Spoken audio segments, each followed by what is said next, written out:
Good afternoon, everybody. Diane Doyle here with Plant-Based Dallas, and I'm coming out here to check on my cucumbers. I have several cucumbers in here, but what I wanted to show you is these Armenian cucumbers. This is the first year I've grown these, and most of the time they grow in a long straight one, but sometimes they'll curl up like that. It looks like I have another one. They're very, very prolific.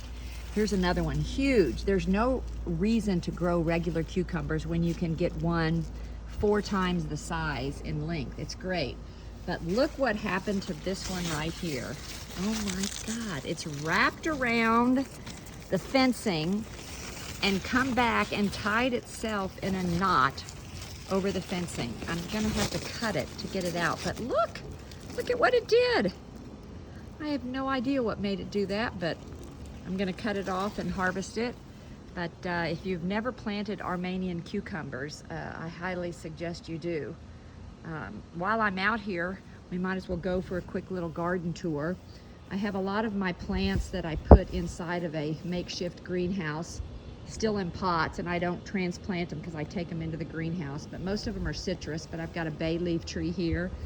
I have collard greens that have continued through the summer, and they're in partly shade. There's a little bit of Malabar spinach, and we'll go over that in a little bit. I have a cantaloupe that volunteered, and this is some sort of beans. I don't even know what kind of beans it is, but it hasn't produced any because it's just way too hot. But hopefully once the weather starts getting cooler. All my citrus died in the apocalypse here in Dallas a couple years ago, but I cut them down to the rootstock, and they have grown back. Only one of them has fruited this year, and that's this lemon tree. Those are actually lemons. They'll turn yellow as they ripen. But I do want to take you over here into my garden and talk about a few things. As you can see, I've done a lot of makeshift shading because the 100-degree-plus weather in Dallas is killing the gardens, so they desperately need shade, and they can grow through this shade cloth, and you can get this shade cloth on Amazon. But what I want to talk about specifically is, well, here's a fun thing. I have tons of beets in here, and they dropped their seeds all over the ground. So now I have all these beet transplants that if I ever get time, I'm going to dig them all up and put them in the real garden. But what I want to show you over here, the first thing is that I'm growing this Malabar spinach. If you have never grown Malabar spinach, you need to. It loves the hot weather. I do have it shaded right now, as most everything else is, but these leaves are thick, and you can use this in place of any of your other spinach or other greens in any recipes. And they produce these little black berries, which are the seeds, so you can save these berries and save those seeds and replant them. I did not plant any here. This grew here last year. It dropped its own seeds, and so it came back this year. So that's one of the benefits of gardening, is having things reseed. Also in here, if you'll notice these tropical looking plants, this is turmeric that I planted. Turmeric has the big leaves, and the other tropical I have growing in here, which is not quite as big, is ginger. Those right here, that's ginger. Here's another ginger plant that's a little bit bigger. And so I just took my organic ginger root and turmeric root and plucked it into the garden. I've got a shishito pepper plant here that's producing for me. And this is the first year that I put my cantaloupes and melons up on a fence. And I've harvested 2 so far, and I'm putting them in these fruit bags to try and discourage plants from bothering them, and that seems to help. So if you're not putting your melons vertical, you might try that. That reduces the animal wear and tear on it. Over here, last year, I had this moringa plant, which grows into a very fast tree, and it must have reseeded itself because that moringa plant just came back on its own, and there's another one there at the base of the cantaloupe. See, I've got another cantaloupe. Look at how huge those are, you guys. I mean, can you believe I'm growing this in Dallas, Texas? So those are my melons, and I've got some Chinese long beans here. These are the green beans. Let me see, I've been picking those.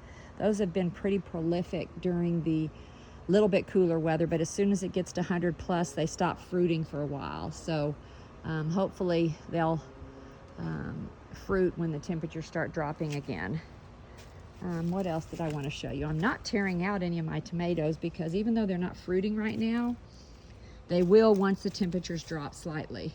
Still have my collards and kale from the winter garden, so I'm not going to really tear these out.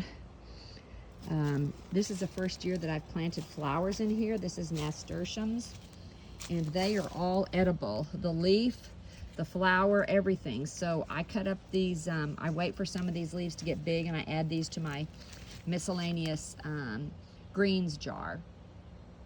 And this is a new pepper plant that I got from Dallas gardeners, master gardeners, and I'm looking for the label for it. I must have covered it up. Well, when I find that, I'll let you know what that's called. Okra's doing well.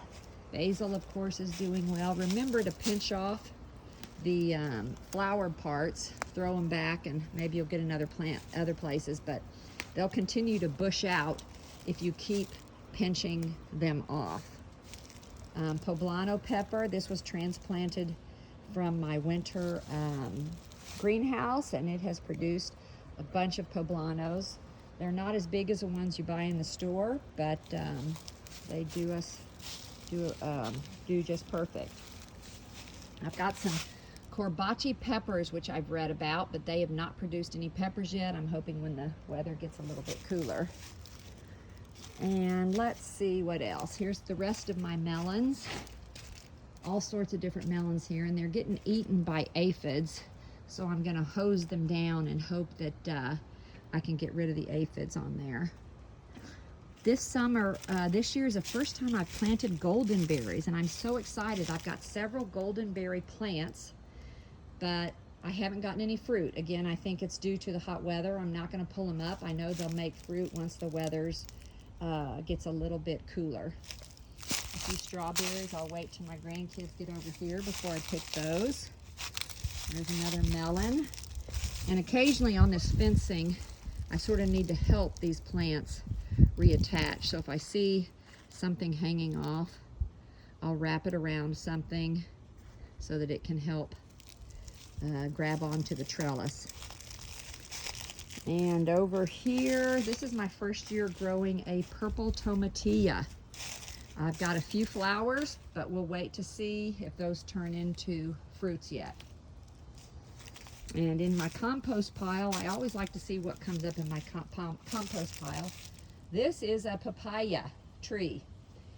And we love papaya. I've never tried to grow it, but it's coming up everywhere in my compost pile and in my gardens.